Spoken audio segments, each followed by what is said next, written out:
सरकार है।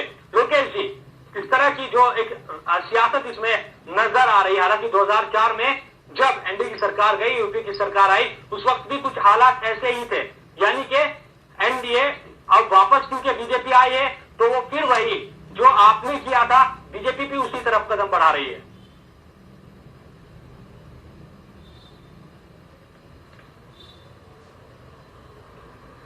देखिए, बड़ी हैरानी की बात है कि भारतीय जनता पार्टी के राज्यपालों को हटाना इस देश में सत्ता हासिल करने के बाद प्राथमिक मुद्दे के रूप में निकल कर आया है।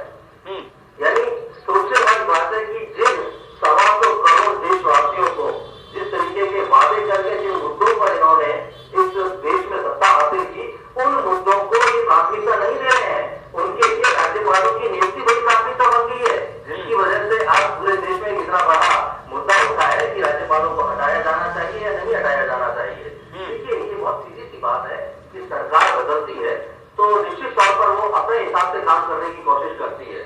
लेकिन यहाँ पर देखना यह है कि जिस तरीके से पिछले इतने लंबे समय में इस देशवासियों के साथ जो वादे किए, जिस तरीके के मुद्दों पर उन्होंने राजनीति की, आज वो मुद्दे कौन हो गए हैं इनके लिए। अगर महंगाई की बात करते हैं तो उसमें ये पीछे हट जाते हैं। इनके लिए राज्यपालों की नियुक्ति एक बड़ा मुद्दा बन गई है। आपके लिए भी मुद्दा बड़ा थी लोकेश जी, 2004 में जब आपकी सरकार आई थी तब भी आपके लिए भी मुद्दा बड़ा था। देखिए, हमने जो इस तरीके से किया होगा तो सीधे तौर पर मैं बताऊं कि कोई भी ऐसा राज्यपाल नहीं रहा होगा जिसका एक महीने का सिर्फ कार्यकाल बाकी रहा हो। आपको पता है कि जिन राज्यपालों को हटाने की ये बात कर रहे हैं, वैसे तो संवैधानिक पद है और संवैधानिक पद पर किसी भी प्रकार का दबाव केंद्र सरकार नहीं दे सकती है, क्योंकि सुप्रीम कोर्ट तक नहीं है। पिछले जो 2010 का आदेश था उसमें कहा था कि केंद्र के कर्मचारी नहीं है राज्यपाल।